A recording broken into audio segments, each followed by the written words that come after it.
What's up, YouTube? Hope you're having an outstanding day. It's Ren back again. Welcome to the first special episode of Ren's Rides. I actually filmed this segment today as part of the weekly submission that I usually do on Fridays. But given the nature of what I'm talking about today, I think it's probably best to get this out as soon as possible. So today I went and saw the film The Dark Tower. And I've been seeing that it's getting just really shitty reviews, and I feel like there's some things that need to be said about it. So let's go ahead and just get started.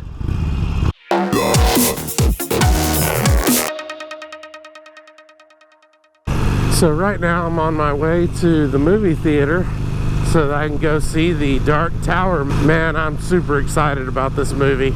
I read the books. I thought they were great. It's one of my favorite book franchises. And this movie's just going to be amazing. It's going to live up to all the hype that I've set up for myself in my head. I can't wait to be amazed. I can't wait for this to change my life. No, I'm just kidding, guys. I've already seen the reviews. I know it's a steaming pile of shit. But I do still have to go see it because, you know, I want to witness this destruction of my beloved franchise with my own eyes. It's actually the Sunday after release. So all the reviews are in. I think it's currently holding a 17% on Rotten Tomatoes. So I know I'm walking into a bomb.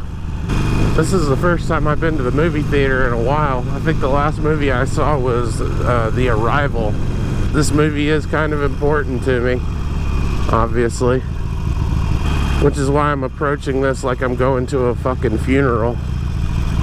Well, here we are. I'm gonna go in here and watch this movie. When I get done, I'll come back out here and let you know what I think. Kind of give you my honest impressions immediately after finishing the film. So stay tuned for that. Movie critics, we have to talk. You have forgotten the face of your fathers. Okay, so this movie was a mixed bag for sure, but I think it was overall pretty good. It's more of an amalgamation of the first book, the fifth book, and the last book. Perhaps. Kind of hard to tell. This movie might not have a sequel. It might be a one-off film. Now, I don't want to spoil too much, but it has a definite resolution and maybe a little bit of a very vague hint at a sequel in an event that happens after the credits roll. I'm going to start off by saying that I liked the film. I thought it was great. I thought it was a great Dark Tower movie. It's not one of those things where I think that it would have been a good movie if they hadn't have used the Dark Tower universe. I think it was a great Dark Tower movie. The set pieces were good. The costumes were awesome. I was afraid that it was going to be a big dumb action movie, and it was definitely not that. I feel like the movie was put together in a way that was more coherent than the source material. No, for real. I think that this movie was more legible than Stephen King's 7-book series.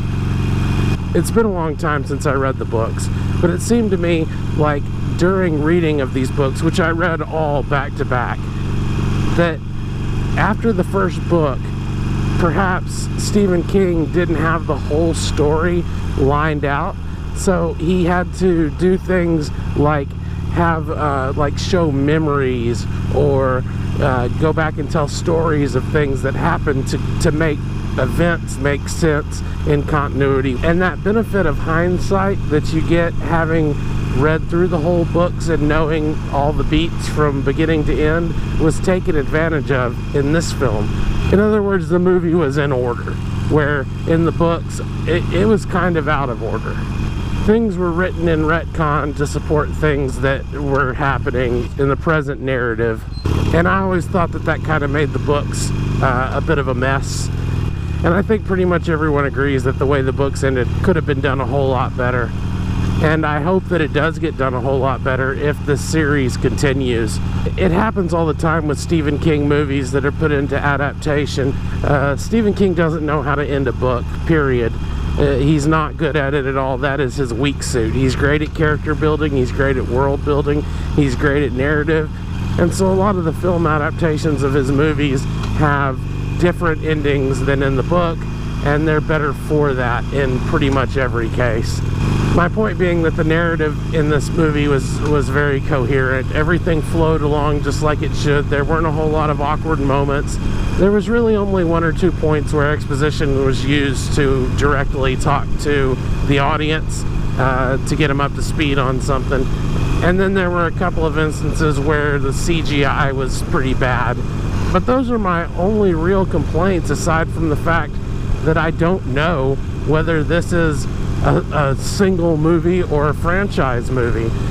If this was a single movie, then I don't have a problem with the movie itself, but I do have a problem with them making this into a single movie, because this is an epic series with a lot of twists and turns and a lot of events that were simply not explored, and a lot of characters that were not explored. You don't see Susanna, there's no Oi, there's no lobstrosities. If they were to not make another movie, then this movie would make sense as a single film. But it shouldn't be. If there is a sequel, I will go back to the theater to see it. As a book reader, I'm perfectly happy with what they've done in this film. It wasn't offensive in any way to me. I don't think that it tarnished the source material. I think it was respectful of the source material, and I think it was respectful of the audience. There were a couple of instances where there was a blatant diversion of product placement. Just for example, there's a scene where Roland and Jake are in New York, and Roland is trying out soda for the first time. Now, in the books, there was a lot of mention made of Coca-Cola. Stephen King didn't have any problem talking about Coca-Cola in the books. But in the movie, it's merely implied that they're drinking Coca-Cola because Roland is holding a red can, clearly a can of Coca-Cola, but they never actually show the logo. The scene made sense in the context of the story. I feel like it was a necessary scene. Its purpose was to show the audience that this world really is strange to Roland, and he doesn't understand any of it, which is something that if you hadn't read the books, you might not know. Where it would have been easy to put in product placement, they did not. And I respect that. Even though it would have been completely appropriate to do it. They could have done it and not pissed off anybody. But they didn't. I don't understand what it was that critics didn't like about this film. I thought it was, from beginning to end, coherent and entertaining. The ending sequences had me actually on the edge of my seat. I'm not sure if I was on the edge of my seat because I was excited to see what would happen to the characters, or if I was excited to find out if this was going to be set up for a sequel or not. I think it might have been a little bit of both. The only thing that I can see the critics being angry about is that it is a Dark Tower movie. If someone were to tell me that I don't like the Dark Tower movie because I don't think that there should be a Dark Tower movie, then I can respect that. That is valid, but we have to work in the world that we live in, and in this world there is a Dark Tower movie, and it's not bad. It's got a few problems, but it's certainly not bad enough to give it less than 3-star reviews. It's got 17% on Rotten Tomatoes, and that blows my mind. I really liked Idris Elba as Roland Deschain. I did not think I was going to like Idris Elba as Roland Deschain. Reading the books, I certainly didn't see Idris Elba playing this role. He did a great fucking job. He was very believable. The kid that played Jake gave a solid performance. I got no complaints whatsoever about that. Matthew McConaughey wouldn't have been my pick for the Man in Black, and the way they portrayed the Man in Black, like the way they dressed him up and just the way he looked, I wouldn't have done that either. But what we did get wasn't terrible. It was certainly a hell of a lot better than the guy they got to play Randall Flagg in the TV adaptation of The Stand. I mean, that was just a fucking joke. I don't think McConaughey phoned it in. I mean, he wasn't terrible. He didn't put on a bad performance, but I just don't think he was the right fit for this film at all. Matthew McConaughey as the Man in Black certainly didn't hurt the movie, but I think that it could have been better had they got somebody else. I intentionally left myself in the dark about the details of this film. As a matter of fact, up until yesterday, I thought that it was a Ron Howard film. I knew that Idris Elba and Matthew McConaughey were in it, but I tried not to read too much about it because I didn't want to come into the movie with any prejudices, although I did not expect to enjoy it because the reviews were so bad. This movie could be taken as a boiled down version of the entire series, or it could be taken as a prologue, which is kind of what the first book in the series was. This is a film that stands up on its own, but if you're looking for a beat-for-beat adaptation of The Dark Tower, this is definitely not it.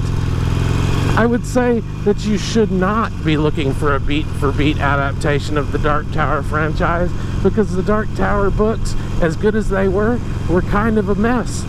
Okay, so now we're going to get into super duper spoiler territory. So if you don't want to be super duper spoilered, which means I'm going to tell you the end of this movie, then skip to the timestamp down below.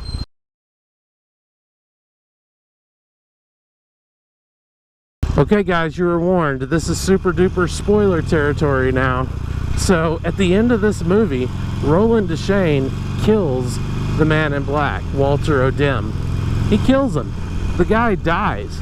However, at the end of the credits, there's this kind of awkward, out of place whistling that happens that I think might be a sign that Walter O'Dim is not dead, or will be coming back somehow. Other than that, there is no indication that this movie is set up in any way for a sequel, because it is resolved. There are no loose ends left at the end of this film. It's kind of a mind fuck, really. And that's why I keep saying that this film stands up on its own, because it has a clear beginning and it has a clear end. So to sum it up, this movie isn't going to be for everybody, but it might be for you. And for people who haven't read the books, yeah, absolutely, go see this movie. It's fine. You'll like it. It's good. For those of you that have read the books, I give you about a 50-50 shot of liking this movie. I think if you go in with an open mind and try and leave your prejudices at the door, you'll enjoy it. I did not go in with the most open of minds because I had seen reviews and I still enjoyed it, and I certainly could see the source material shining through. Don't pay attention to what the critics are saying, because it's just such a mixed bag on this one that I think that you'd be better off just seeing it for yourself. So I actually do recommend going and seeing this movie. Absolutely. It's worth your money and it's worth your time. It wasn't boring. So did you go see The Dark Tower?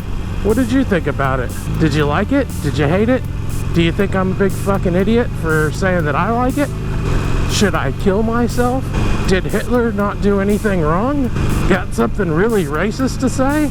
Do you think vaccines cause autism? Do you think people that drive trucks that say the bearmountain.com on the back are too fucking slow? Do you think 9/11 was an inside job? Do you ever feel like a plastic bag? Well, leave a comment below. All comments welcome, even if they're shitty. Oh yeah, and some quick baby news. Baby news. So my baby might actually be being born early. It's all good. He's done cooking and he may come this week. So don't be surprised if you don't see anything from me on Friday. But I will try and post something just to let y'all know what's going on in the world of fatherhood. Thanks for watching. Peace out, guys.